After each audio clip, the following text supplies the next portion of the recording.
En español. ¿En español? No, claro que no. Claro que no. If you want to have a good conversation with me, it's gonna be in English. English? Yeah. Oh, no problem.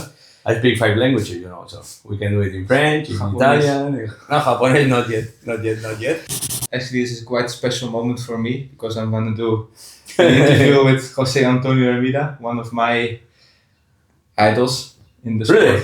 Of course. As a childhood, when you were young, When I was was young. your idol. I was inspired, and always we see Jose Antonio Hermida like now smiling, relaxing here in Gran Always. Canaria. But I'm really curious about who is Jose Antonio Hermida. How did your life shape? Maybe it's directly quite into the boat, but this is how I am, quite direct. How did you grow up? How did you start your life? How did you came to this point to be the person you are today?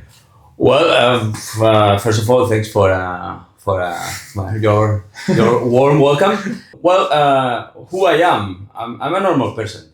I'm a normal person that started as everybody. My parents decided to have a kid, and then I came up easy. And then till 14 years old, 15, 14 years old, I was quite an active kid around my town in the Pyrenees. So I eat my nails. So I'm a quite a nervous person. So I used to do a lot of activities to calm myself. And I was till 14 years old. I was a skateboarder. I do a lot of skate, and then suddenly I saw a guy with a mountain bike. That was in the 92, 93, beginning of mountain bike in Europe, and also from the big sport movement that was in Catalonia, because it was the Olympics in Barcelona in 92. Mountain bike was not Olympic discipline, but in school we got a lot of we got like sponges. The kids, we were like sponges because we got a lot into sport, into Olympic movement, into Olympic healthy moves and things like this. So I was completely involved in sports, in all the kind of sports. And then in 92, 93, I discovered mountain biking. Then I started. And as everybody can see or check in Google, my mountain bike career was 20 years as a pro. It was like a spiral. Always up. Never had bad years where I was out of the business. So I was okay, up and down. But every year I achieved my goals, my results. Starting in '96 as a world champion junior, and then ending my career in Rio into 2016. So that we can resume this 20 years. A lot of things and happened.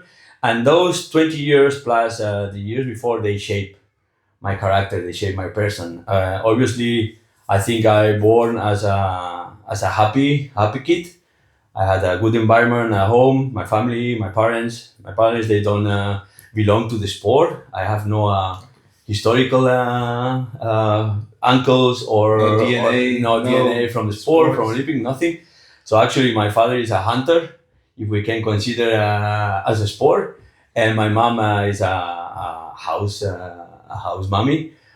Took care of myself and also my sister. I have a sister 1 year younger, so no sports in my history in my family.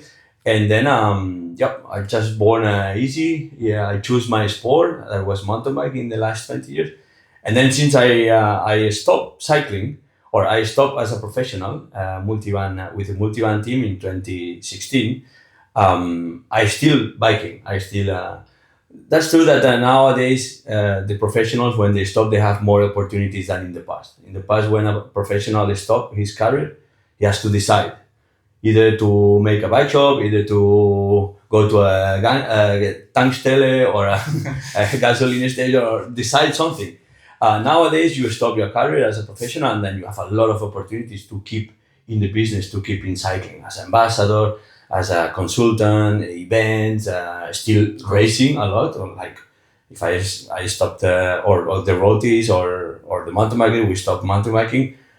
We stop our career, that you can continue doing gravel or other activities, other disciplines. So since I stopped as a professional, I continue more or less as a professional, but I'm ambassador of Merida. I have my own Gran Fondo event in the Pyrenees. And but the most important, coaching as well. Yeah, I do coaching, Hermida coach.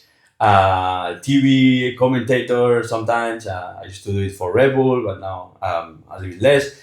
But yeah, I keep active because I love this movement. I love cycling, and but the most important thing, I still riding every day. And this is one thing that people don't understand because in my town, everybody saw me as a kid, and then they saw me as a champion. I don't like to say this because You are. I was just a person that I love my passion. I always say the same thing. My job, my hobby became my job, and my job became my hobby. So sometimes I didn't realize if I was training or I was doing my hobby because I love cycling. And then I stopped my career, and that's I think that some people also wonders is, but you're still riding your bike? Yeah, I still riding my bike because I love riding bikes. I started riding my bike, then I became a professional, a bubble in my life. It was a chapter of my life. But then once I stopped this chapter as a professional, I continue riding my bike because I still riding my bike like when I was 10 years old or 15 years old. So, and that's why I think that's the secret to keep smiling because I go every day. Obviously, I suffer a little bit more now when I stay in your wheel or when I stay on the wheel of my colleagues. But now I go to the events and have fun and I go in my rhythm. And when I'm at home, I go biking with all the bikes, with the e-bike, with the gravel, with the mountain bike, with everything I can do at home.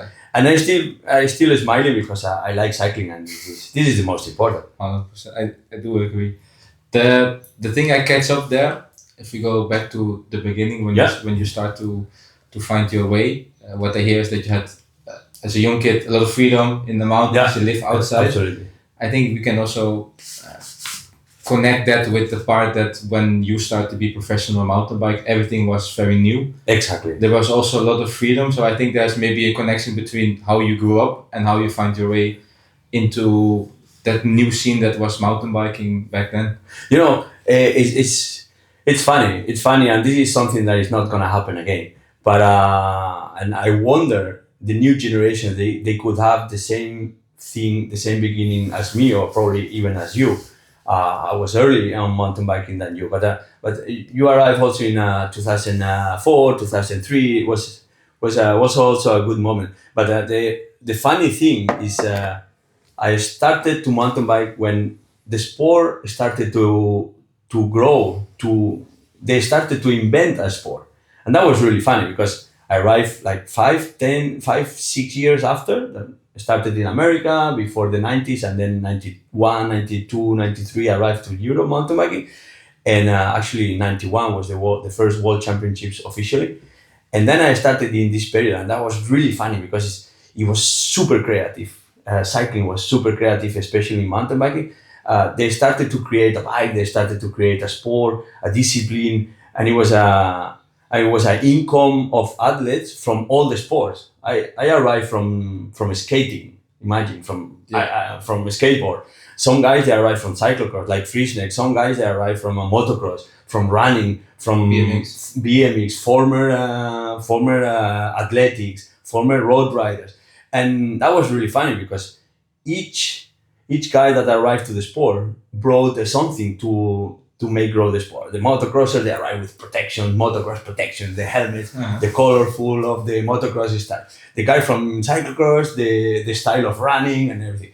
The roadies, the method of training, And everybody brought something. For example, like Bar Breggens and those guys. Bar Breggens arrived from ice skating, I think, in the beginning. So it was really creative. Even on the companies, the engineers. No idea. If you check now the bikes, more or less some of them or more or less 90% of the bikes, they are quite similar. In the old times, all the brands, they were different because each one wanted to have his own sign, his own stamp. And then you could see bikes like Corratec with bended tubes, and then and Mont Andreas. It was a bike that I love it. It was a full suspension with inverted fork, front inverted fork. That was in 91. It was already existing. Some bikes, they had disc brakes at that time, but actually the disc brakes, they were from moto and from mopeds.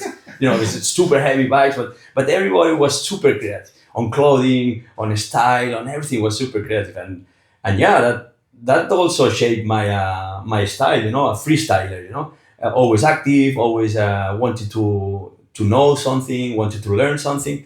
And this is something that is gonna miss in nowadays, because nowadays as a junior you start and everything is already programmed and everything. And that times in the 90s, because the sport was in the beginning of the sport, they create something, everybody wanted to be part of this thing. Same more or less happening with the gravel I know. So it was funny, and it's not gonna repeat again, but for sure in the future it's gonna be other disciplines coming and they will help. But for me, it shaped a lot my character that those times. You need to find your way. Yeah, exactly. And then I started to find my way, because imagine at that time, it was one mountain bike, and you could do downhill the same weekend and cross country. So I arrived in the moment that it was already split. Both they were separate, downhill and cross country, and I choose cross country because I like it, my conditions, and it was more challenging for me. But 2 years before, it was some riders they made both World Cup of downhill and World Cup of cross country. Nowadays it's impossible, but at that time they had only one bike, a hardtail bike or a full suspension, quite of a Frankenstein bike, mixed Frankenstein, whatever. And then the bike, the weekend was really funny weekends of a World Cup, because it was two disciplines, and nowadays it's impossible. But those times they were really creative and really funny. And probably at that time, because it was so funny moments and so creative, it was less pressure. It was less risk. Nowadays, a company makes a mistake designing a bike or designing a program, and it costs 10 millions. It can collapse a company.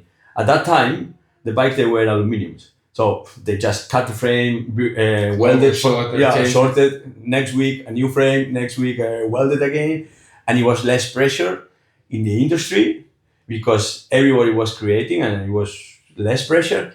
But also in the rider side, it was a lot of money at that time already, but it was less pressure because it was like a game between professional and game and funny, that it was no risk for the riders, and mentally everybody was more fresh. The riders, they used to do parties after the race, big parties, and big parties, less performance. It was a lot of performance because everybody gave their best, but it was more chilly, more relaxed. Not like nowadays. Nowadays, the sport in general, and now especially in mountain biking, in the last 5 years, we saw a big evolution in mountain bike in terms of performance, but also in terms of stress and professionality for all the riders, the teams.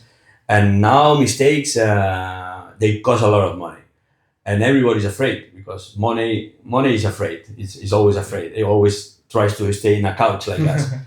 And then when it's afraid around to make mistakes, everybody do the same things. You see the riders acting more or less always the same thing. Even in Instagram, you see the post of 80% of the riders, they more or less post always the same things because they are afraid to risk.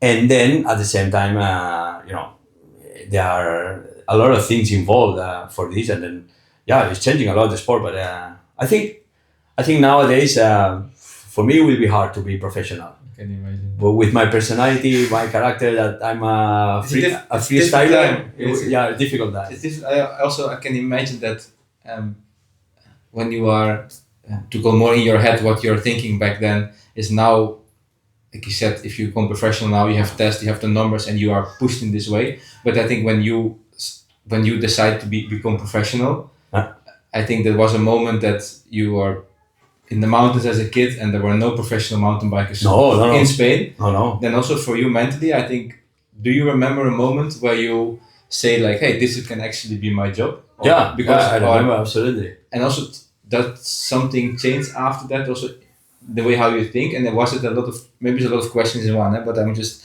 trying to go back. And was also not mentally hard for you because it was not a job, and people say, "Hey, you ride your bike for fun, and now you get money."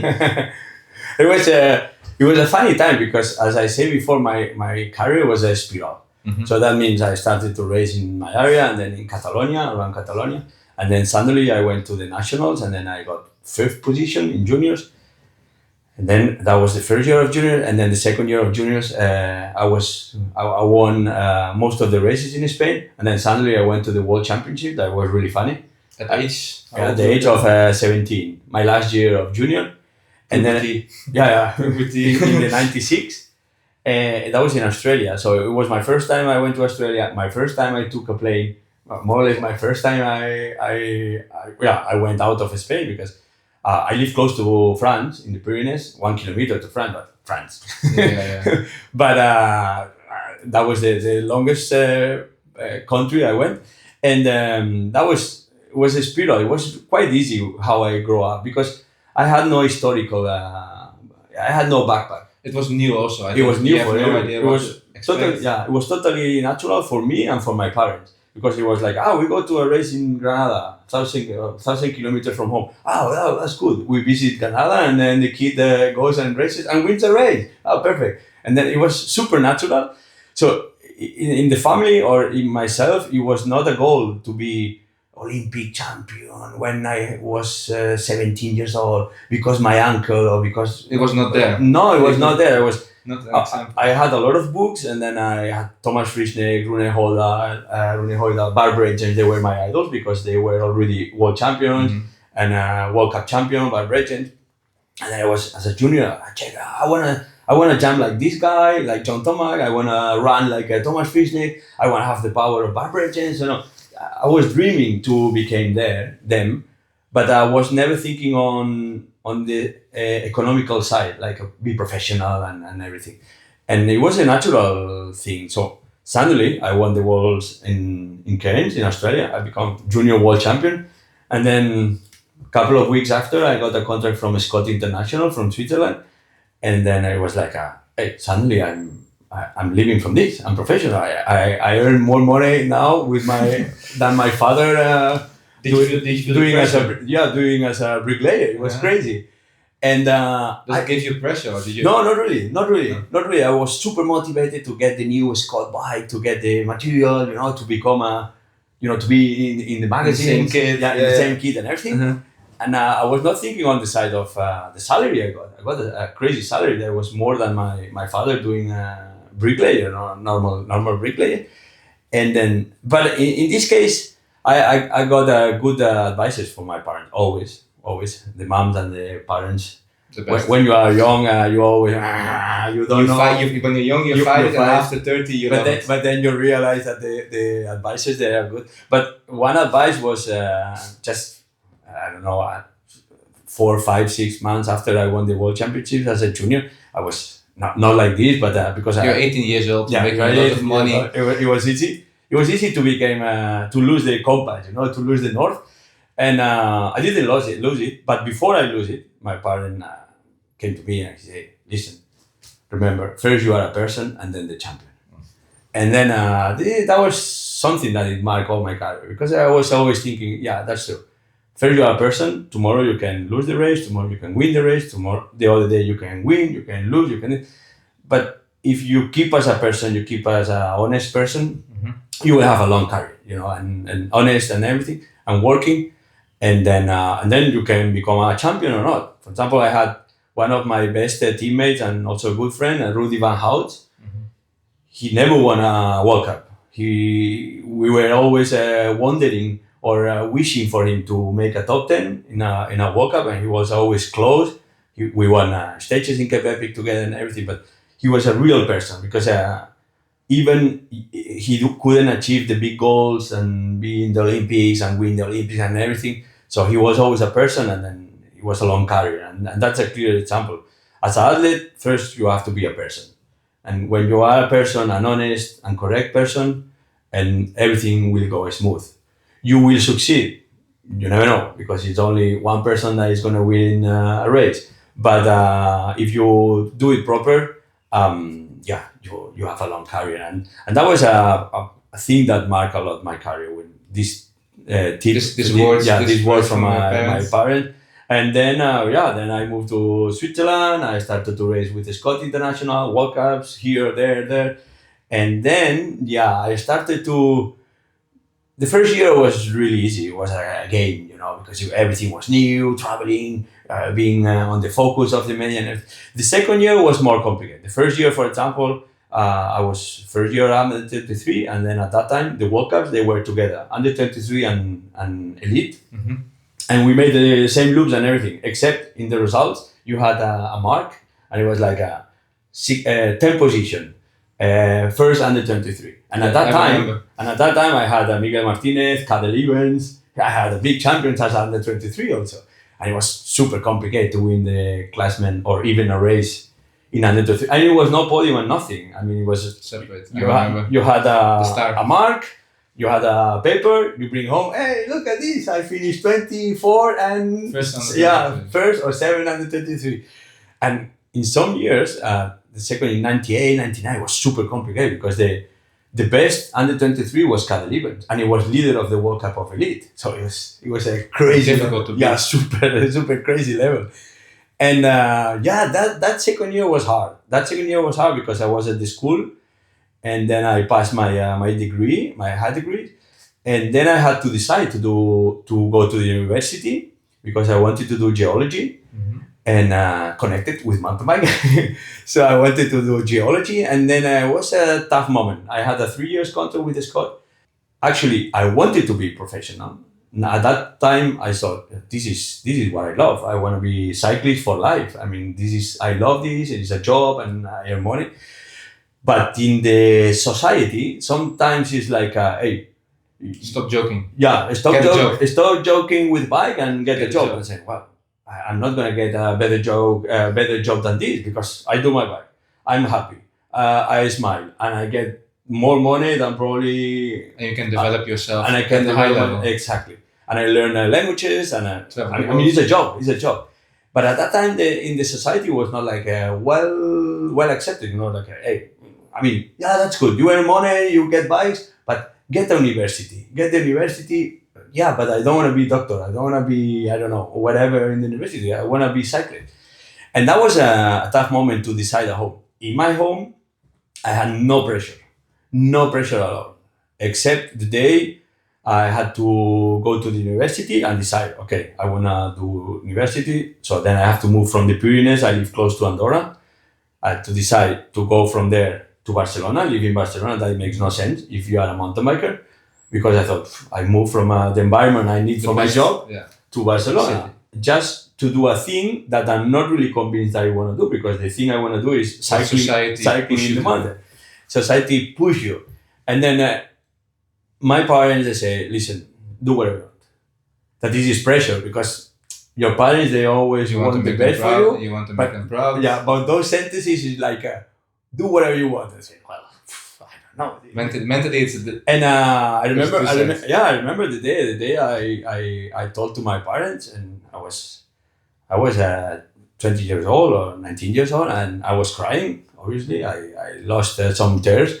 I said, Baba, I don't want to go to university. Mm-hmm. So I passed my exams, my degrees, I have my notes. I can go to the university, but I have 3 years contract with Scott International.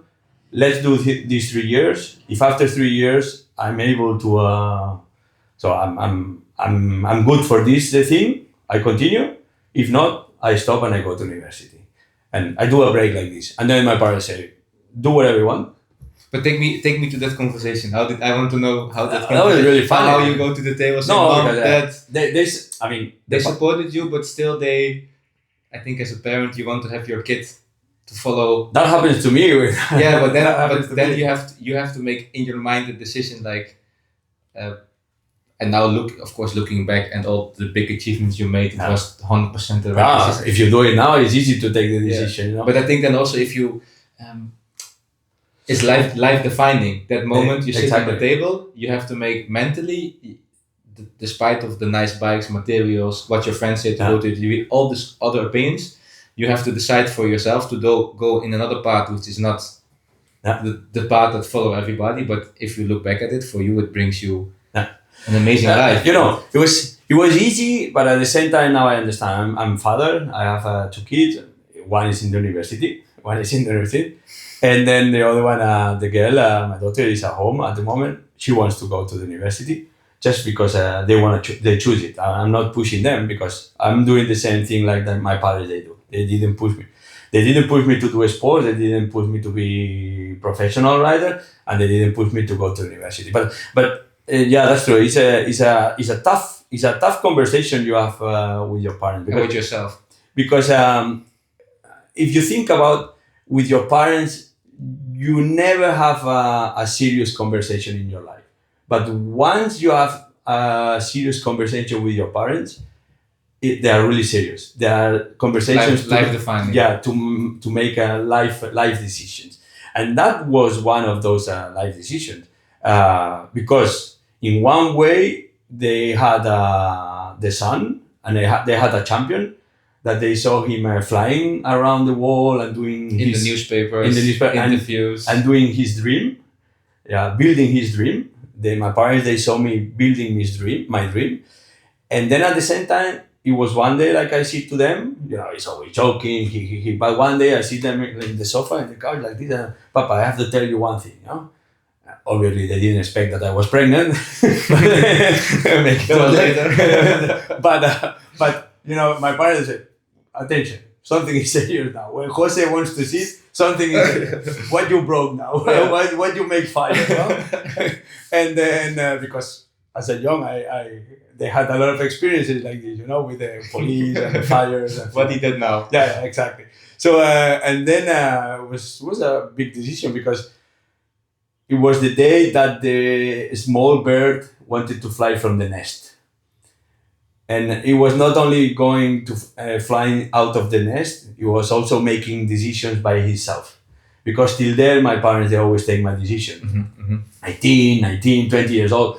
Okay, you want to buy a car and your parents, they always advise you in the car. But that day, it was like, Papa, I don't want to go to university. I like university, but I don't want to go. I want to be cyclist. I have the opportunity. Actually, I'm not dreaming. It's already is a reality because I have a 3 years contract and I'm already 1 year professional. I love this thing. I love what I'm doing. And then I do a break. I knew that it was not a break. I knew that it was, if the things they could go more or less good, I knew that I will never go back to the university or even start at the university. And then my parents, they accepted. For sure, they didn't show me that it was a tough one. But for the inside, for sure they suffer it. They say, it's hard to see our kid that is successful, but at the same time, you have to explain the neighbor what your son is doing. Exactly. But it was easy, and then I think is one of the secrets of my career also because my parents they were never into my career, completely into. For example, also probably many people they know now, but I'm married. I have 2 kids. My oldest son is 20 years old, 21. So and they have been in many races, but never in the same hotel like me. Never they had the things clear. They say, okay, Jose is in the office. Jose is in working, and we can go to the races and visit him and say hello. But they never were into my career, and that freedom. It also shaped myself. It was I could fly alone. I could fly and do the things that they give me a joy, and then at the same time that joy became part of my riding style of my career. And I think this is the secret. It's always easy to say, okay, the parents they shouldn't be in the career of the kids, and they don't have to interfere in the career. As a parent, you always want to protect your kid, but my parents, I have to be proud. I'm proud of them for sure, because they gave me freedom. They were not responsible of my mistakes. Because they didn't took the decision for me, so they let me be responsible of my mistakes on my success. And I'm the kind of person that I am, and then I start my career as a professional, and then I continue having fun, and I still asking some advices to my parents. That's for sure. My father, they know best. But, they know the best. They always take the best. But started like this, quite simple. I mean, sometimes when you see a champion, a world champion, you think that it comes from a castle, with a lot of luxuries and everything. And the reality, you check around the world champions or even not world champion, normal person, everybody has a personal story, a personal Make backpack. brave decisions to Yeah, go. brave decision, and for me it was easy to make a brave decision because I was successful and I had a contract. But for example, for most of the 90% of the riders, they are brave decisions because they choose without a parachute. I had a parachute. You have to make it. Exactly, I had a parachute, but the day that Rudy Van Hout, my colleague, took the decision, he was not world champion, he was not European champion, he was not one of the top 10 guys or top 20 in the world, and he made the decision, okay, I want to be cyclist, I want to put my efforts here, even if I don't get a reward back, but I want to push and push and push, and for me, those riders, they have a big respect for me. It's always a thing I always say, and to be a champion, everybody has to remember that to be a world champion, you need a second page in the results. Yeah. It's you always as a champion or as a whatever you are, you need to have all respect for the guy of 20 position, of 50 and 100 position. Because if you don't have the complete result list, you are nothing. You can be so talented, but you are nothing. You can be one person doing a bike, riding a bike, but if you don't have the second, the third, the fourth, the five, and the 100, you are absolutely nothing. So I have big respect for all those guys that they are in the second page, and they will never get to the first page, but they are always there every weekend fighting. I found it interesting because what you're saying is that for you, it was quite not. You say you go to the upward spiral, you never have big obstacles, you have a very long career without big injuries, and then for you, it's you. How can I say you need to be motivated because to win a race, you became world champion, and months then Kohavi was second. Yeah. You did something. You had your win, or you're eager to win. Your mindset was stronger than Kohavi that day, but behind you, I think that now it's difficult to explain, but you need to have so many motivation in your head to win a race compared to other people that. For example, somebody comes from Colombia that needs to provide for his family, exactly. Go to Europe to live his dream. You need to beat these guys. Yeah, exactly. So and those guys, they bite because it's not only a result in risk or in the game. For them, it's maybe a family food. Live or die. Exactly. Sometimes it's like a guy from some countries, I don't know, but from countries that they don't have the same commodities like in Europe. Mm-hmm.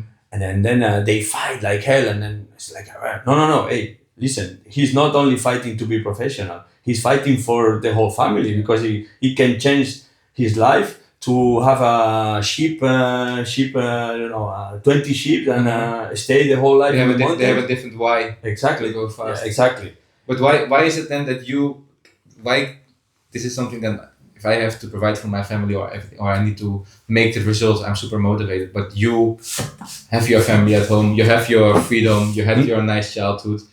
Why was it that you are? And then I don't want to speak about physical parts or you had better tires that day. But why were you beating Kohavi? Why were you world champion? What is your mindset or what? Well, this is a thing that it don't come from one day to the other day because since a junior I was fighting for the goals. And then as a junior, your goal is to become world champion, junior, or get a good result in the world champion. As an under 23 was the next one. Become a world champion or a European, win a World Cup, and then go to the Olympics in Sydney, like I made in Sydney 2000, in the 2000. And you grow as a person, but your goals, they also grow. You go step by step. It's complicated when you have a junior that is already dreaming to be Olympic champion in elite category. That means he wants to fly too fast. He needs to grow and grow and grow. And then I grow. I had a lot of luck also, I have to say, because my character and also because the people he was always surrounding me. Because when I was in Scott, I had a team manager, Andreas Stedler, super good team manager. He's like a father for me. And he was always, he kept me always protected in the team. He said, hey, this is a talented guy. We have to grow him, easy step, make the goals according to his age and to his level, and he's going to grow up. When I was in the Bianchi team for years, it was exactly the same. We make goals in the long term for years, and then we achieve all of them. And then with Merida, 20 years I'm in Merida, bikes, the same was. So you are talking about the 2010 World Championships elite. So that means I was growing from junior to the elite. And then on the elite category, and junior was easy. I won the first year I went there. On under 23, it was exactly the same. Not the same, but in the last year of under 23, I won the World Cup. Overall, under 23, the World Championships, the European Championships. I made also in the top 10 as elite in the World Cups and fourth in the Olympics. But then, in the elite category was completely different. It took me 10 years. Mm-hmm. So I was always favorite. But one year I was overtrained. The other year I had a flat tire. The other year I had one of the fuse in my brain that, it was not focused and I ruined the complete race. The other year, the others, they were better than me. Because sometimes everybody looks to himself and say, no, I was this. No, it's simple. They were better than you. That's it. Don't next year, don't find more excuses. And then in 2010, it came the day that I was perfectly aligned with my experience, with the course. It was Mont Saint-Anne. I love Mont Saint-Anne. It's my garden. I was always performing super good there, always podium, but never won. And then I won the World Championship. So it was like the big jackpot winning that day. Against Kulawi, Barry Stender, Julian Absalon, Schurte, so it was a mega big moment. But you don't arrive there from one day to the other day. You need to make small goals, small steps. Small goals, small steps. And for me, it was easy because arriving there, it was already, that was I had 32, 33 years old. So, as you mentioned, my mindset, it was not conditioned or it was not influenced by a backpack from my family. I need to feed my family. I had a family already and I had everything, but I had not outside pressure to. It was internally the motivation. It was internally. It was my motivation. It was 10 years trying to win the World Championship. I couldn't win it. I saw that it was more or less one of the last opportunities because I was 32 years old and then 32, 33, 34, you are there always on the peak more or less. Nowadays not, but in the old times yes. And then it was like that was the day. But I had nothing outside me that was pushing me to win the World Championship. And that was a secret also because I was relaxed in the race. I knew that I had the best shape in my life. The week before I was completely focused. I trained with the Spanish team and all the Italians, Fontana and everything, and they thought, we cannot go biking with you, even spinning the legs because your rhythm is too fast. You are killing everybody, and I feel nothing to change. On my mind, I was completely perfect. I have to be honest because I'm Latino, so I can go from one day to perform super good and the other day I'm not a robot. And the other day is like I close a fuse and okay, maybe I could make a top 10, 5, 6 or 3, but not like Absalon. Absalon was a robot. It was or Nino. Nino is a little bit Latino also, but Absalon was unbelievable. Me, I couldn't focus for a long time in the season like this. And then I arrived to the World Championships also with a lesson. I learned a lesson. Those 10 years before 2010, when I was in the whole category, in elite category, I realized that I didn't want the World Championship because I didn't want to win the World Championship. And this is hard to say, but that was the reality. I went to the World Championships always, I wanted to win, but I didn't push everything from my side to win. And this is a big mistake that I learned in the time. And then the day I understand it, that if I wanted to be world champion, will be because I want to be the world champion. That day I will win. And that happened. I went to the world championships convinced, okay, I'm convinced I want to win this. I do this, I do this, I do this, and there is no excuses. There is no because nothing. That day that my brain changed and decided, okay, if you want to win the world championship, you have to do it by yourself because the others, they will never give you a world champion. Even if you are Hermida, you are friendly and you pay the beers and like history gave back to this is really romantic. It's a film, perfect, but Not reality. But it's not reality. And then that year in 2009, at the training camp in Mallorca with Hermida, I say, guys, next year I want to focus full for the World Championship. I will do the season, I will win races for sure, or I don't know, but I want to be there. And that day, I realized, okay, guys, if you want to win the World Championship, you have to do it by yourself because it's not going to be present for nobody. Nobody. And that day changed But that's mentally. And this is elite in the elite category because sometimes in under 23 or junior, you can go to the World Championship. You have talent. You have luck enough. Exactly. You have talent, and the other juniors maybe they didn't grow enough the body or muscles. They are big difference. But when you are in the elite, everybody's at the top, and that mentality can change everything. And then I realized, fuck, Absalom. It works. Absalom had this mentality the last 5 years because he didn't expect that I give the World Championships, but I gave the World Championship always to him because mentally he killed us, and then the same and everything. And then I won the World Championship in 2010, and then in 2011 I got fourth. Nino won, Absalom, Kulabi, and me, and that day my mentality changed.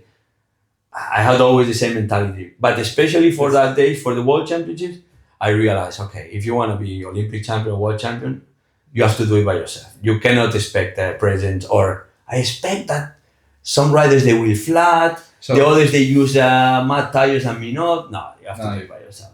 And that's also, I think, a turning point. Yeah. It's super aims. Thanks for sharing, because this is something I think I have the same moment now when I'm 40 years old. Is that you have to create the circumstances to do everything perfectly. And I think for the World Championship you did it. I think if you have to put everything at 100%, you did everything at 100%. And before you were like 96%. You expect something from the the other. pizza the day before or the weeks before, and you didn't make your training the 4 hours. You just made 3. But that year when you became world champion, you did everything maximum. But that's a mentally. That's like a mental change. Yeah, but it's not only in those things, because when you are in shape, for example, when I started to, my career was built like this. In the Scott team, I learned to be public person. The treat with the media, to talk with the media, journalists and everything. With the Italian team, I learned to be cyclist, athlete. The diet, how to sleep, how to recover and everything. And then with the German team or with Hermida, discipline from each country and each team. I learned something that it was really helpful for my career. And then you learn everything, all those things, and then in the long term, it's gonna help you. But for example, with the Italians, like you mentioned about the pizza, I had a soigneur, a really old soigneur, that there was like Rudy, the Dutch guy. Exactly. They work on the road. They saw everything. The black side of cycling and the good side of cycling. And then he was always my master, and I was always in his home and everything. And I learned a lot from him. And then one of the best advices when I arrived to the team, and then he arrived and said, "Listen, the best athletes, they win the races in winter." He told me. I said, "Oh, really?" I was young, 22 years old. In winter we're not racing. What are you saying, old man? Exactly. What are you telling me, old man? I'm young. I know everything about mathematics. He said, "No. In winter, you win the world champions. You build. Because in winter you have to eat the meat on the barbecue. No sauces, nothing. The pasta only with oil. The bread, the best quality. In winter is when you have to be more strict." And then I say, during the season, no problem. Eat a pizza, eat ice cream, eat a tiramisu, no problem. I will let you do this. Because during the season, we travel a lot, you race a lot. You stress, you lose weight because you stress, you travel, you train a lot and everything. Don't worry for this. And those are tips, really important tips that you learn. And for example, when I was in Mont Saint-Anne, obviously I was super focused for win the world championships there. But I had some moments of a yogurt for a dessert in the hotel, no problem, because I was so focused. It was more the mentality focus than the physical focus. I'm sure. Killer mode. Yeah, killer mode. Exactly. No. Exactly. That week, I'm sure I could eat a pizza every evening You would still be world and champion. the result will be the same. I'm completely sure because But this is then the mentality. This is more to speak to yourself and make promise to yourself Exactly. that you want to be at the start line Yeah. and you want to have everything 100%. If you eat a Exactly. pizza, you did let yourself down, and Yeah. maybe you stop believing that you could be world champion. Exactly. It was really crazy because I mean the bike was perfect. I had a setup and the bike and everything was tuned and everything was perfect. Everything. And even Carlos Coloma, one day we went training and then before the team relay, we went training on the course. And I had only one chainring. Actually, I had two chainrings. But you used one. I used only one chainring. I was super strong. It was unbelievable.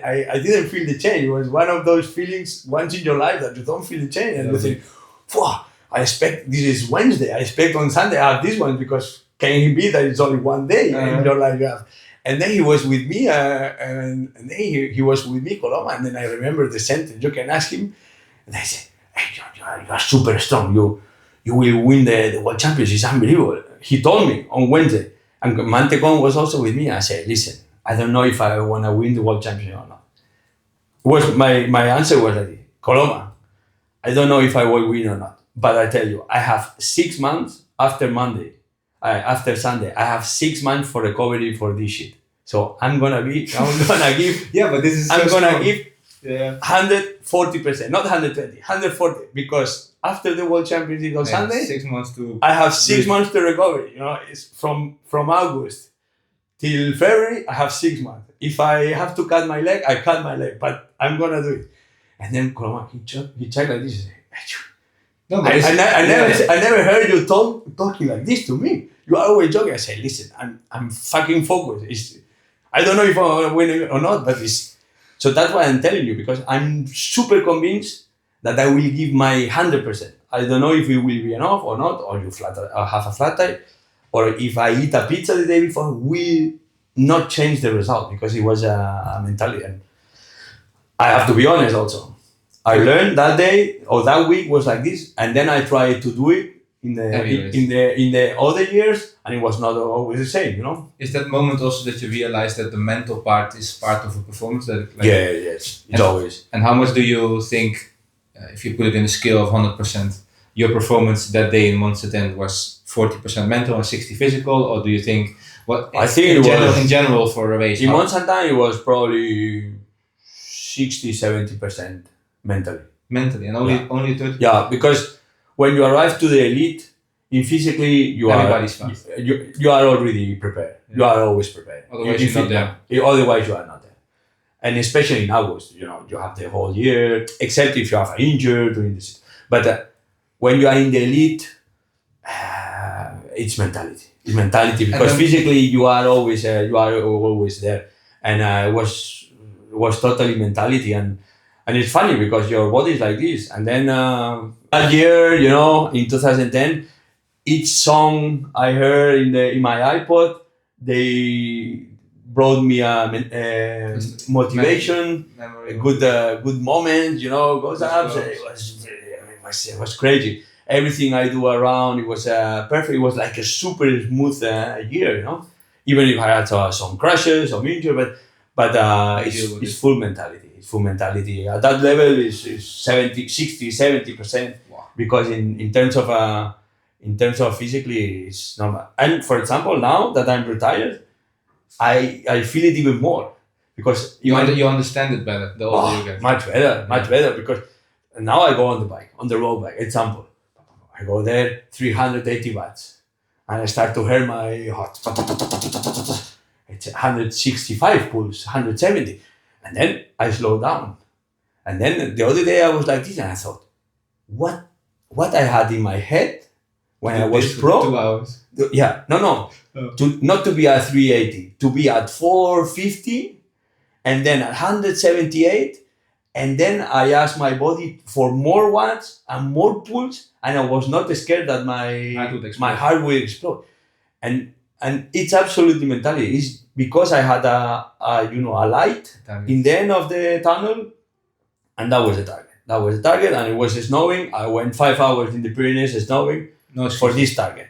It was warm in Valencia, 42 degrees, 5 hours. I go there to the target. It's a light, and this is Absolutely mentality. And now when I'm retired, I realize even more because you think what I had in my brain to ask, What motivated yeah, you? to ask my What body mindset? when I was at 450 watts or 500 watts Do a climbing 30-second sprint. to ask for more and then more and more and the body gave me more and more and now I'm at 380 and I thought no stop and call my cardiologist. Do you think it's normal that I feel I feel my chest? It's unbelievable. The mentality and those things is crazy. The head is crazy. The same thing for positive thing and the same thing for negative. Because for example, I don't let you talk because I like to talk. But the same thing for positive. We are talking about really positive things and the beautiful things of elite sport, but they are negatives. For example, when I stopped my career in 2016, I stopped my career in a natural way because 2 years before I already mentioned I will finish my career in Rio. After Rio, actually after Rio was Andorra World Cup. Andorra will be my last World Cup, and I stopped my career. And everyone was like, "Wait, you're still doing the top 10, not winning the World Cups or not winning, making podiums, but you're still 6, 7, 8, 12, 14." I said, "No, it's 20 years career." So I decided. Some riders they cannot decide. I injured, you have no team, no opportunities. Me, you have the power to make your own decision. Yeah, power, and also I was really lucky. My environment, they said, "Yep, you decide, you stop," and it was not burnout and nothing. It's like, no, 20 years, I think is correct. I was flashing my idols on the highway when I was young, Fishy, Bregent, and everything, and then I start to see flashing me and say, well, this is my time to move to the side, and the youngs they will pass me on the highway. It was as simple as this. I didn't protest. No, you see it as simple. You made it in your brain as simple as it. It's not simple. Yeah, no, it's not simple. I flashed my idols and they moved to the side. And then after 20 years, I check and say, yeah, they are coming, the youngs. They flash. I move to the tungsten. On the right line. To the right line. Come on, guys, you can go. And then it was easy. It was easy decision. But even if it was an easy decision, Merida gave me the chance to continue in the business as ambassador, testing prototypes, events, and everything. I made good investments in my life. My family is good, my kids good, healthy, everywhere. But in 2017, I ended my career in 2016 at the end of the season. 2017, I started. Everything was fresh, and even in the morning, I wake up, I would go on the bike, and then 400 watts easy without training much and everything. But then in June, the brain, crazy brain, it turned my compass. I lost the north. I wake up and I had half a year after you. Yeah, half a year. 3-4 months. Really bad. I wake up in the morning with anxiety, with stress, and then I didn't know how to go or how to do. I have a work. I am safe in economy. My family is safe. I have a job. I have good friends around that they are healthy friends. They are not crazy guys, and it was crazy. So that's what I'm telling. For positive things, the brain is unbelievable crazy, but also in negatives, your brain can bring you down to a hole from one day to the other day, and you don't know exactly. And then it's a tough moment. And then I was 4 months, I remember, from June till September, that I had my compass, and in Spanish we say brújula, brújula. It was like, hey, where is the north? And everything was planned. I mean, I went to the event with Merida and everything, but really bad sleeping and everything. And then, the elite career has good things, but also bad things. But what did you do then mentally to get out of this situation? Because it was just self-talk. Well, I went to the doctor and I say, hey, I have this. You want to call it a depression or just like that moment? No. I knew exactly what it was. It was kind of depression. This is something from the mind. This is also, I think when you get older, you realize that you're not thinking right, but still, everybody has this moment that you give in, or that you cannot fight it. Yeah, I'm open to talk about this because I don't have a perfect life. I made a lot of mistakes. Actually, I only won 6 World Cups in my career, and I started 600, and I take part in 200. So for me, it was more hitting the wall, hitting the wall winning races. Not Absalom. Absalom won everything, and then the day that I started to lose some, they say, "Hey, I go." For me, it was always fighting with Absalom or Nino or whatever. But I'm open to talk about these things because my life has never been perfect and not a dream life. I had good moments, bad moments, but obviously, most of them are good. But in this case, it's, I went to the doctor and I say, I feel this. I knew what I have. I think it's depression, anxiety, or anxiety. I think it's I was 20 years. You wake up morning, with a goal, sleep. with a light there. Yeah. Open the window, check the weather, close. Follow If the weather is raining, raining jacket. You know what to do. I knew what to do. I knew I had my goal on 21 of September because it's the Olympics and it was 1 of January. So I had already more or less a plan till 1 of September. And then 7 of October, holidays in Maldives. And, it was crazy. And then suddenly one day you think, well, I have no agenda, I have no plan, or I have... Society is different. Society goes in another speed. In the elite sports, there is one revolution, 100, and then the society goes in another revolution. And then the day you have to jump there is like those things, they go too slow. The society goes too slow for what I used to do in the past. I was always on top of adrenaline, on top of motivation, and here is like easy going. Then I will go to the doctor and I say, I have this. And I say, yes, you have this, no problem. Take a pill. You have to take this for sleep. And say, no, I don't take. No, Hermida, take it and everything. I say, no, I don't. I'm not gonna take it because this is like blinding my clear view. Yeah, blinding my eyes and don't see the reality. The reality is, I was 20 years doing this as a kid. I was kid, but 20 years doing this. I need to go over this thing. It's like someone dies. You have to go over this black period to grief. Yeah, exactly. So the same. Yeah. I have to go over to this, but I don't want to use chemicals. I don't use because fake it. Because if I fake it, it's going to come back. Like it's not going to come back. I will extend it for 7 or 8 years, but just because I put a hand in front of my eye, and then I struggled quite a lot, but I had the help of the family and everything. But also, finally, the same like in 2010, you decide. Yeah. If you want to go over this or not. You can have best friends. They take you on Saturdays for a beer and they take you for a go-kart or they take you biking.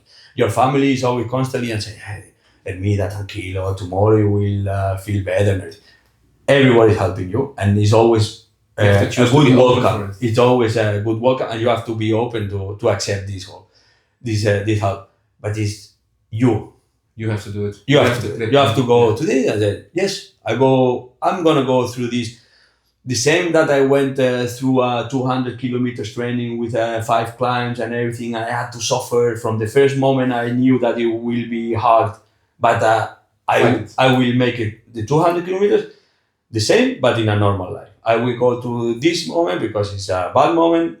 Your brain is fighting things and is having shades or is having the bad thinkings.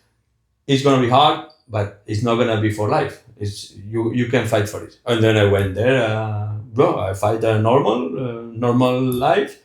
3 months. Make new goals. Yeah, 3 months, 4 months. I try to fake a little bit the situations to my brain.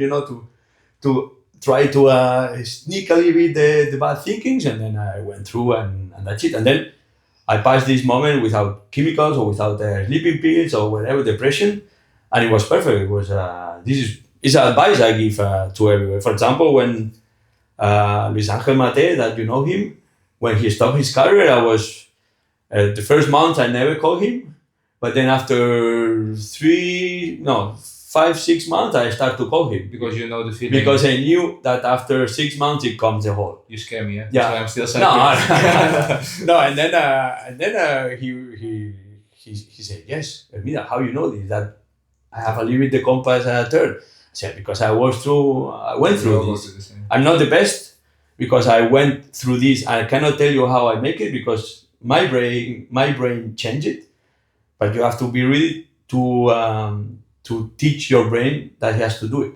I cannot do it for you. I will call you and I will support you and guide you. But I guide you. You have to make. But I don't have the decision formula. You have to do it by yourself. The same like I won the World Championships the day I decided to win. to do The same. created it. And I think this is one thing that the top athletes they find. I think in general in life, if you want something, in general in life, you need to. It's a build up of many small choices. Exactly. And then one thing I talked the other day in another podcast also is when you retire. This is crazy thing. This is retirement is a crazy thing, and the society sometimes they don't realize how hard is for a rider, but for a person to retire from something, because the society tells you Hans Becking, you are really good in biking, but you have to stop. And then you think, why I should stop? This is the thing I love.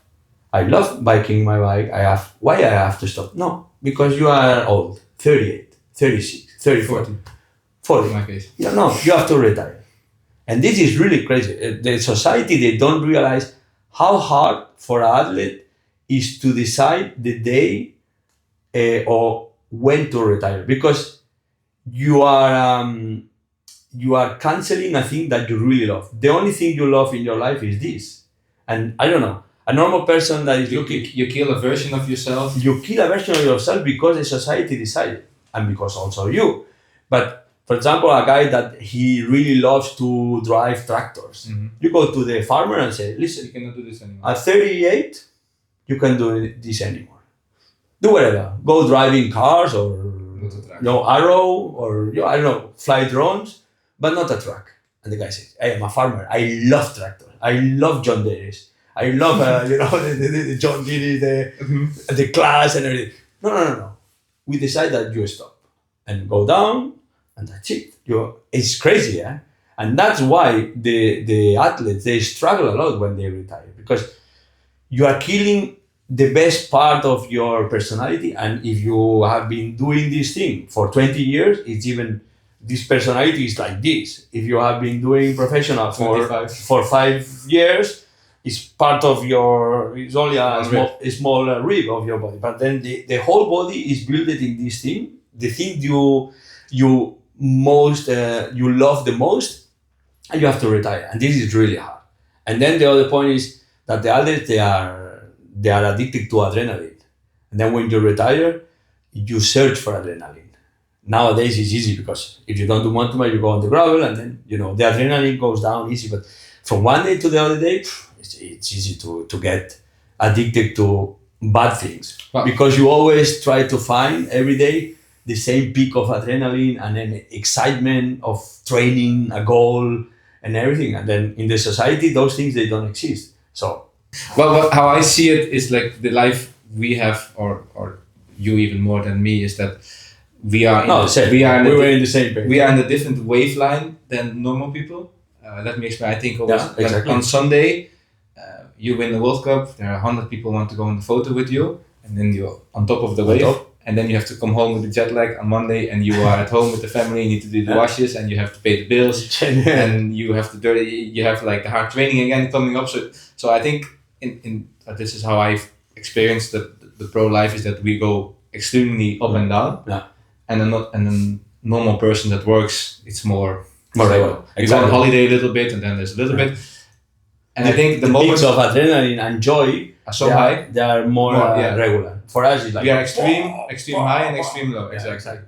And I think then the moment when you stop and you have to go back to that, or you wanna go back to that normal wave line, that's like one. Yeah, exactly. One transition that's super hard. It's super hard, because, for example, when you as an athlete, you start in January, and then the World Championship is on, I don't know, end of August. And in January, you do a test of 300 watts. In February, because you are training, you know that there is going to be 320. So there is always increasing. And this is crazy, because you always, day by day, you see moves in your body, you see something happening, you see improvements, and then you fight and you get a reward, and then you fight and you fight. It's addicted. Exactly. In society, not. In society, it's like a bricklayer. Today he makes bricks, and tomorrow one house, and tomorrow next week another house. But those things most of the time they don't bring joy and adrenaline. For us, when you do an interval today of 5 minutes and your average watts are 400, and tomorrow you do the same one and you see 420, it's a rush of adrenaline. Wow, yes. I improve. I'm getting better. But a bricklayer or a normal person, they don't have these peaks of adrenaline, of excitement. And in society, you only find it with drugs. We have to be honest, most of the time. That's why society sometimes in some part of the society they go on peaks using drugs. For us, it's the sport makes you these peaks. So that's why maybe it's taboo to talk about this, but that's why a lot of athletes, when they stop their career, they get addicted to drugs, to alcohol, and everything. Because I don't think it's a taboo. It's just something. Because in one way, they try to get the peak they had last year winning in the sport. Then you go to the normal society and you don't have this peak when you wake up in the morning. And then it's like it's easy to get addicted to this. So you have to be really careful and everything can happen and you never know because the brain sometimes decides. But yeah, it's really crazy. We're talking about this, I like because I feel it in my experience, not the drugs, but to retire and you've been there. Yeah, I've been there and everything. And when someone is in the same situation like I used to be, I have no problems to make a call and hey, Mate, how are you? How is your compass? And then in the first moment it was like, my compass? Yeah. You lose the compass a little bit? Where's the note? Where is the note? And then, it's... okay, you're gonna call me, huh? Yeah, you're gonna call me. I'm gonna call you. Also, earlier you mentioned that you say 70% is mental. Then I want to ask you if you train as a pro athlete. I think you spend 8 hours a day being a pro athlete, cooking healthy, massage. No, 24 hours. Okay, 24 hours. You have to count the sleeping, and nowadays with the whoops and everything, it's even more. Yeah. But then you say you put so much time in this 30% physical. Did you do something to, I think also then it makes sense to train a little bit for that 70% that's decisive for the performance. It's funny because it's not easy to train the mental. No, I don't agree there because you can check Instagram. There are always nice messages. Believe in yourself, and you are the best, and you are the first fighter. You are a warrior. It's good. It's external motivation. It's good for Instagram. Post it, really cool, and music and everything. But at the end, it's super hard to train the brain because the brain. But brain grows like you as a person. I mean, the mentality of a killer. A kid is not a killer. Not born a killer. Not born a killer. It grows up. And then the big mistake you do in your lives also feeds your brain to become a killer or not, to don't do this mistake again. So it's a retro alimentation, retro feeding, it's a back and forward, because you do mistakes and then your mentality changes because of the mistake. And then the success is never, more or less, you never learn from the success because the success is a reward. From all your efforts. But the mistakes is the one that shapes your mentality. And did you train that? Did you? Yeah. Like you told me, for example, earlier when you dream to write with wide range and stuff. In this way, that you write with them and then you get the contract. But in that moment, you are training your brain a little bit by visualization that you are writing against them. But did you use during your preparation, for example, let's take Monster as an example. Did you go to bed with music and visualize you become what? What kind of tricks did you use to be in that mindset? I have never been a super talented guy, but I was a guy that I like to analyze things and I like to learn from the others. So that's why I had many idols. I had only not one idol. Friesneck. From Friesneck, I learned the technique from Rune Højdal. That was a Norwegian guy. He won a lot of World Cups.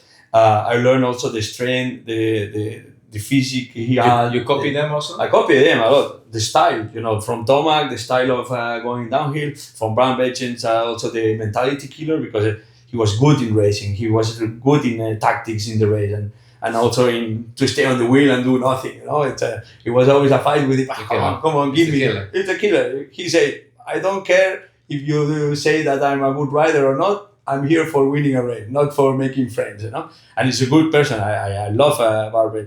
So, but from these things you overlearn, and I always say the same, that I have no talent.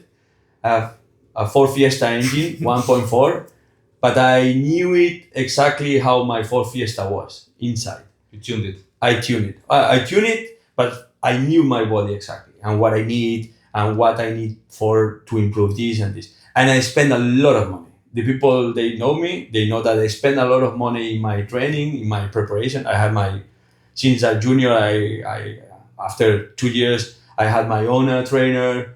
I had a psychologist. I was a junior and I had already a sport psychologist.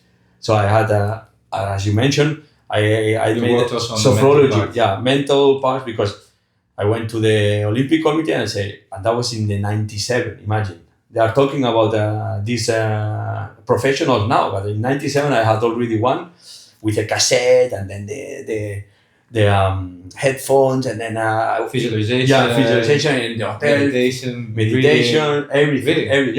in 97, because they told me, listen, 18 years old, A lot of money. a lot of Making money, big decisions. successful, making big decisions. You are in the World Cups racing against the big guys and you want to perform. You are super nervous because you eat your nails, you have a character. And then I started this. I knew it straight. I need help. I need help from outside because I need to control this horse. It's a Ford Fiesta, yes, but I need to. The frame is not so strong for all the horsepower, so you need to know exactly what to do. I need to learn how I am to understand what I need. Because sometimes people, they say, I need They this. follow other people. I need this. Well, Why? do you know yourself how you are? Because maybe you don't need this. The most important thing is to know yourself first, or to start to know yourself, because you know yourself through your whole life. And then you start to know your needs, what you need to search from outside. And then there are one point you think, I have limitations. Then I need help from outside. And I have limitation. Okay. Then you start to tune the bike and then, and that was really important. And in terms of mentality, yes, I was working always in sophrology, and sophrology was psychologist, and visualization, the courses and Your whole everything. career, you keep doing it. Yeah. Not now, but I was always going, not every week, because it was one day, it was funny. It was 2 years, every month, or when I had time between races, I went to Barcelona And you're home. to my psychologist. It was a Vice Galilea again. Really nice girl, super nice. I see her sometimes, old girl now, because I'm old also, old, but super nice. I have big love for her. And then one day after 2 years, I remember this. One day after 2 years, I went there. I arrived from Barcelona, 2 hours driving. I have to drive 2 hours to 1 hour or 1 hour and a third, depends. Yeah, but that's also, sorry to interrupt, but that's also a choose you make, that you want to ride 4 hours to work on yourself or for your brain. I didn't train for a half day, but I went down. Oh, you also trained down, but, yeah, but you I went down to Barcelona to train in a sofa, in a couch. I sit there, and then we talk.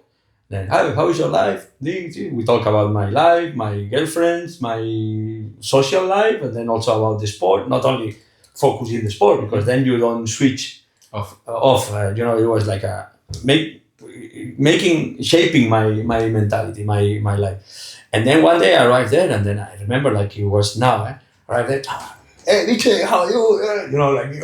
Sit down. Today we don't do session. Today is the last day. I mean, come on, Michel, you could call me by telephone. What happened? Nothing. This is perfect. You learn a lot. You okay? You are okay. You are a happy guy. You will make a lot of mistakes in the future. I gave you tools. You show me that you can use these tools when you are stressed. Because I was at the Olympics and I finished 4th with 22 years old at 10 seconds from Saucer, so I was close to get the medal. I know that you were in stress in many moments in the last 2 years, and then you find the solution. You use some of my tools. you use some of your own tools because you started to create mental tools or mental visualizations for your thing. And then she said, a good psychologist cannot be connected to you because then you are dependent of him. And I cannot be I cannot be connected with you because if one day you are in London and I'm in Barcelona and you have a problem, you cannot call me. You have to solve the problems by yourself. So it's like I let you go. I let you go. Yeah, it's like a baby with a you know, the, I don't know how you call it in English, but they cut. She cut straight. She cut straight the tube, the connection with her. I said, that's it. You fly alone. You that's it. I let you go. Come every time you come here. Explain me how is going your life. If you get married, if parent, if But whatever. you have everything to. You have everything, but that's it. That's it was really funny because normally cyclists would say you come every week and you pay me every week, but she's super professional.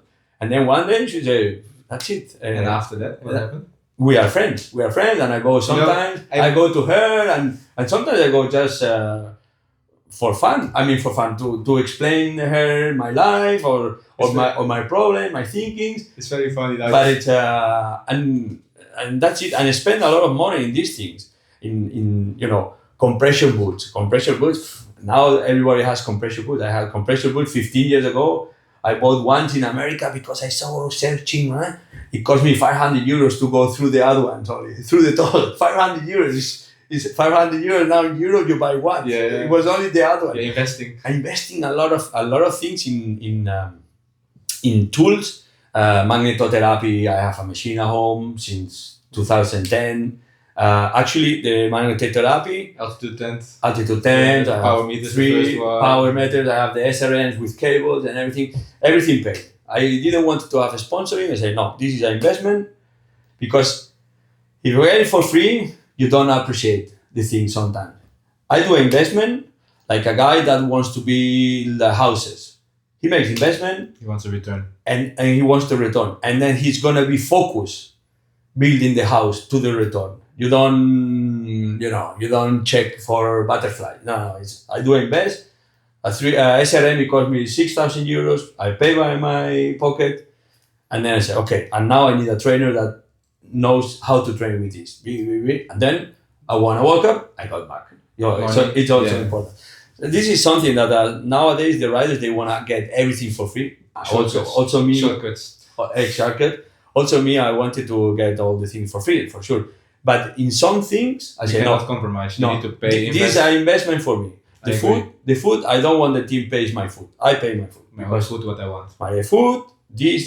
The recovery methods like this. I paid, this is me, because if I go to another team, I have my system. I have my structure. You know what to create around you to perform. If I change team, I go to the other team and I will perform because I have my machines, I have my system and everything. And and I invest a lot of things. And doing these things, it's also a mentality training. It makes you brilliant, it makes you dynamic, it makes you open, always searching for things. It gives you the control that you know that you did everything you need to do and you invest and you're not scared to take the risk to get the return. Exactly. But it's funny what you said about the psycho. That you said like that she stopped at one point. I'm going to more or less. I struggle with something else I go to more or less the same thing. I know all the tools to go on with negative things, core values. I know all the tools more or less by now with working with the psycho. And then the funny part is then he's actually saying the same to me now. Like, Hans, do you want another call or another meeting? But I don't want to do another call because. Saying the girl told you, but the thing is, for me, I find it so interesting how the brain works and how you can speak to yourself and what kind of things you can do that I want to keep learning. That I was always like, I am asking, or I'm even now debating with my psycho for like, hey, so I'm not letting go. He's not cutting yet, but I'm like really interested in that. So I think also you had the same feeling there that you were like.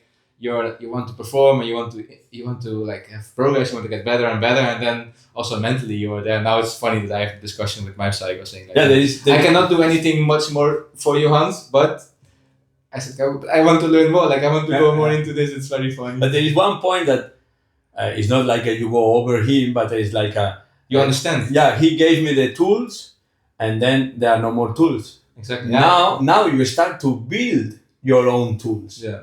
Your Make own them stronger. because it's not the same tools for visualization, mentality when you are 18 years old and your goal is a junior world championship than in 32 years old when your goal is Olympics. Yeah. You use the visualization, but during those 15 years, probably from junior till elite or elite at the Olympics, the tools they modify, they get update, upgrade, and those things they don't do it. The psychologist for you, you do it. Yeah. He gives you He show you the way. Yeah, he gave gives you you the a tools. shovel, and then you start deeper and deeper. you deeper and deeper, and Nice. this and this and this is important. I like I love it that time, and at that time when I was around in the team in the squad, he goes with the headphones around in the bed, Hermida, that is always like a squirrel inside the car, always moving, and then suddenly he goes to a bed and half an hour. relax. But this is a part, for example. And they saw me like he has a psycho. He's crazy. He's crazy. He's bad. He's gonna get a katana and cut the head of someone or what? No. He's a sport psychologist and everything. It was really crazy. Nowadays it's more natural. These things is. Still, I think we said before, like if so much is mental, why people don't invest more. I still a big believer that people needs to put more time in the mental part. That's also why we are sitting here and speak about this. And training. In training, we always think the only way to improve is to increase hours. If last year I made, I don't know, 20,000 kilometers, next year 25 or 22. And then you think, oh, maybe this year I do it different. And then mentally it starts to be harder, 18, so you press your mental part. Yeah, exactly. You're going nowhere. Yeah, it's crazy. It's not always more and more. Sometimes it's even go one step back, and then those hours that you needed to make 2,000 kilometers extra in a year, those hours, use it for sit in a couch. With a conversation, with your coach, with your psychologist, and those things. Family. It's training. Yeah, you have to see it. Absolutely training. Yeah. And then going to, of course, we love talking. We can talk all day. But I have two things that really intrigue me about Jose Antonio Hermida as a person. King of Spain. King of Spain. The Rey of mountain bike.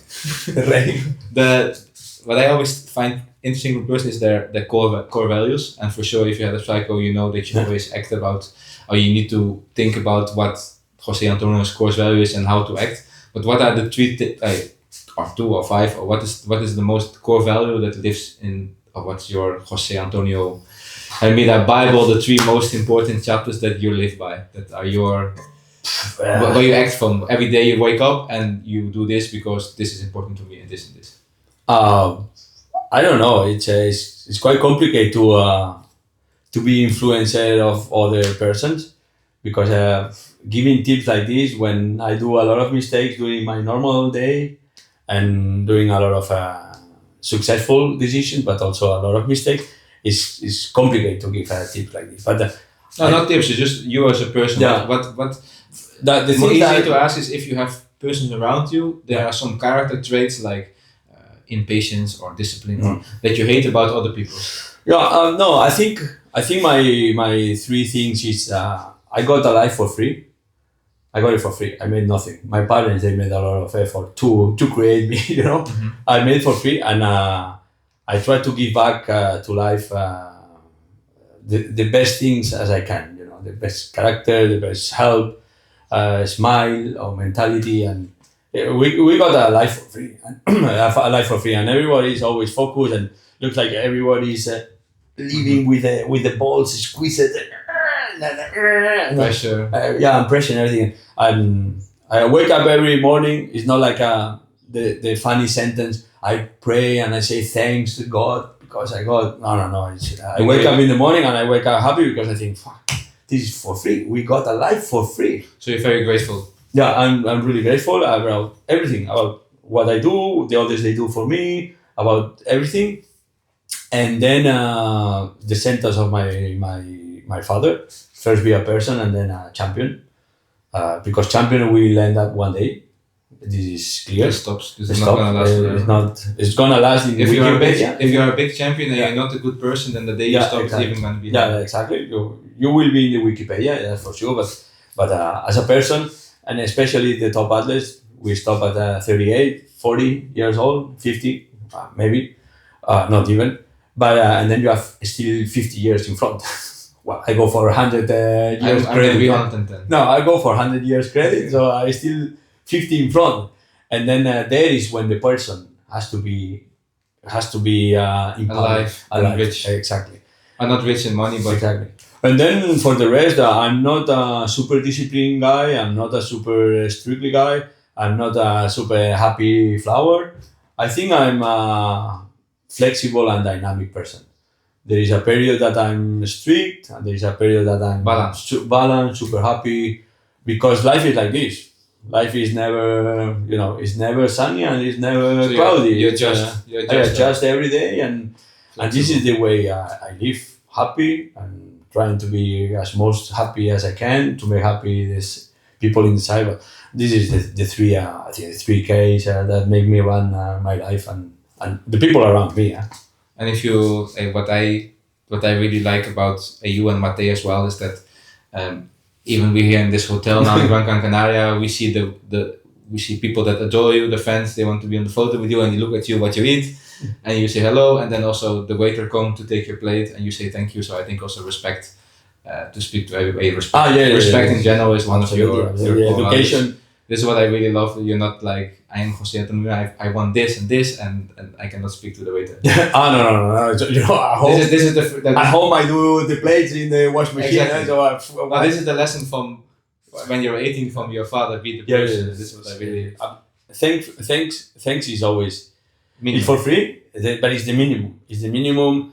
There is this guy, the waiter is coming to you. He gives the best service as he can, because probably at home he has maybe problems or not problems, but he give the best. Like we try to give our best on the bicycle, and then the minimum is thank you. Is thank you Make a to joke. take thank you to take the plate, or even ask how is your life, or are you from here, from the area? And, I mean, but this is something natural that comes from me. It's I always take even the sponsor. I always So say you use common sense. It's not like it's not fake. no. It's just natural. Even when a sponsor gives you something, sometimes some riders they complain and they say, but they have tons of money. Yes, But you have to. Yeah. You have to be worth the yeah, money. they have tons of money. But remember, even if he gives you €1 or 100 euros or 1,000 euros, this guy he could give it to his son €1. Why should he give it to you? Why it should give you to you? So minimum you have to say is thanks. He gave me only €1 and he has 1,000 millions. And say thanks. and- He should and it's not give €1. you. And it's This is €1 €1. It's €1 from his 1,000 euros, 1,000 million. He give it to you when he could give it to the son or the daughter for a candy. He gave it to you. Be grateful. So be grateful. It's the minimum you can have in life, and like this, the things they go much better. And also I'm always surrounded by beautiful people like you that we met. I think we're also lucky that in sport we have a lot of characters and Yeah, strong it's mindset. important to have characters. Yeah. Then I think maybe a final question, because we can sit here for hours. And then after we go biking, then we go riding, then we go racing. and talking. No, it's very interesting. I think still you are. I don't want to make you feel very good today because you always feel very good. But I know a lot of people watching this and everybody tell me I want to be like Jose Antonio Hermida. Really, yeah? I think so. Yeah. I think you inspire. With the small legs like this Yes. and a big calf. The person you are there. If the doors are open, everybody's happy to see you, and that's Yeah, not thank you. and that's not for everybody. But maybe you can give some advice, and not only train hard and do this, but like to think about life or like the core values. That's why I ask you to people may understand that if you live on these core values, you're gonna be like Jose Antonio. But do you have any advice to live the happy life? I know we see you the happy life and stuff. Well, if you see people that are stuck in life and they don't know actually which direction and maybe by this conversation you already understand that you need to not follow the normal line, go to separate lines, listen to your parents, this kind of stuff will help. But do you have any more advice or just So or if let's do that one. yeah, I mean, it's really simple. Be yourself. I mean, don't be Jose Antonio Hermida. Don't be, because it's first, because I have a lot of mistakes, and there are mistakes that I don't want for you. That I don't want for Mate, or even for a person that I don't know and is anonymous for me. So first, be yourself. There is always a path. People, they see life sometimes black, some in gray, some in colors, but there is always a path. I mean, we born all with the same, more or less same opportunities. Obviously, in some countries different than in other countries. Be grateful because we are living in Europe. We could live in South Africa or in Africa and have other different rocks on the path, but there is always a path. There is always a path. This is something I learned, and you learn it in the sport. When you don't find the path to achieve your goal, and then you have to change training, you have to change coach and everything. But finally, it's a sport. It's a game. Don't stop moving. Follow the path. But you keep pushing through. Sometimes when we talk about top athletes or the athletes, they talk like the whole world turns around a mountain bike race, and this is a game. The big important things, the big problems in life. The big problems in life are the things. There are wars. There are people that they have to feed their family in the morning. Those are the big problems, and those guys every day they try to find a path, and they find it.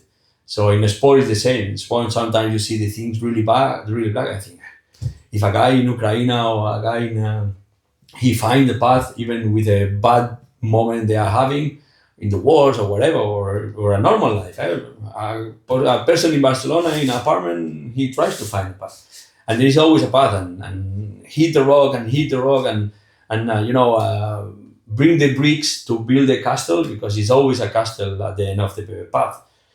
The path sometimes nowadays in the society we want to have a path and really fast successful.